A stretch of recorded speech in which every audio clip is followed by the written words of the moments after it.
anak yang aneh dari sejak kecil. Gue bisa tidur di depan chart, di depan komputer sambil ngatin sampai gue besoknya bangun sekolah jam 5 subuh. Nyokap gue bisa tiba-tiba ciduk gue gitu lagi liatin chart. Lo bisa tanya pribadi sama dia. Dan apakah kalian lakukan hal yang sama? Gue udah 9 sampai 10 tahun di market. Udah lama gue di market. Kalau ada pergerakan-pergerakan tertentu, gue kan udah tahu sendiri gitu. Gue harus ngapain, apa yang harus gue lakukan. Dari sini barangnya gue switching kemana, itu udah naluri, itu udah kayak second nature. Itu kayak kalian makan nih, yang ngambil sendok terus makan nasi gitu. Udah otomatis gitu. Terus kalian bilang, oke, gue kan bisa kalahin lu bang, mungkin 2 tahun lagi. Nggak bisa. Gue di sini udah 10 tahun dan udah sangat lama. Nah di sini gue pengen kasih tahu gimana caranya kalian bisa buka yang namanya peta kesadaran diri. Nah peta kesadaran diri ini kalian harus tahu dengan 2 ya. Satu itu perbedaan antara suka dan jago. Dan gue akan breakdown dengan cara paling simpel gue bisa jelasin ke kalian. Antara perbedaan suka dan jago. Biar gampang kita pakai contoh orang yang menyanyi. Anggaplah ada orang yang suka menyanyi.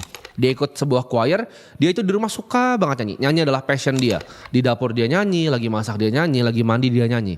Dia datang ke choir ya kan, dia duduk situ. Dia berdiri ya, dia nyanyi. Dia suka nyanyi di tengah-tengah choir yang ramai itu. Tapi karena dia cuma suka tapi dia nggak jago. Akibat apa? Kasian yang dengerin dia. Dianya mungkin happy dan dia nggak sadar diri. Dia sekedar suka tapi dia nggak jago nyanyi. Orang bilang suaranya jelek. Nah beda yang misalnya sama orang yang jago nyanyi. Orang yang jago nyanyi tapi dia sebenarnya biasa-biasa dengan nyanyi. Dia nggak pernah latihan gimana tapi memang udah berbakat dan udah jago aja dengan nyanyi. Dan ini sama di semua bidang ya. Ini gue akan pakai contoh nyanyi biar kalian lebih paham. Orang yang jago nyanyi dia di choir walaupun dia males nih tapi buat kerja buat dapat duit dia jago nyanyi. Orang lain bisa menikmati apa yang dilakukan. Tapi kalau cuma sekedar suka, lu nggak jago, itu kasihan orang yang di sananya. Nah ini kalian harus paham ya. Contohnya misalnya kalian pernah lihat mungkin acek-acek yang bermimpi untuk buka bakmi GM seumur hidupnya. Tapi dia nggak punya skill setnya, dia nggak bisa upgrade skill setnya, dia di situ-situ doang. Cuma jadi orang yang jualan bakmi ya, ada depan ada gerobaknya, udah dia jualan di situ. Seumur hidupnya bermimpi jadi bakmi GM. Itu kasihan menurut gua karena mimpinya tuh di luar dari kapasitas dia nggak sadar diri. Nah apakah artinya orang nggak bisa upgrade kapasitasnya? Tidak. Kalian sebagai manusia tentu bisa level up skill kalian. Tentu kalian bisa level up kapasitas kalian. Tapi kalian harus paham apa yang kalian bisa kerjakan dan apa yang kalian nggak bisa kerjakan tadi. Kalau memang kalian nggak jago-jago banget nyanyi, ya nggak usah nyanyi. Nah ini susah untuk orang telan. Sama dengan misalnya di industri yang di dalam gua, misalnya trading kripto. Gak semua orang tuh bisa trading kripto. Gak semua orang bisa tiba-tiba masuk ke market terus jago bikin duit ratusan miliar. Enggak. Itu cuma 1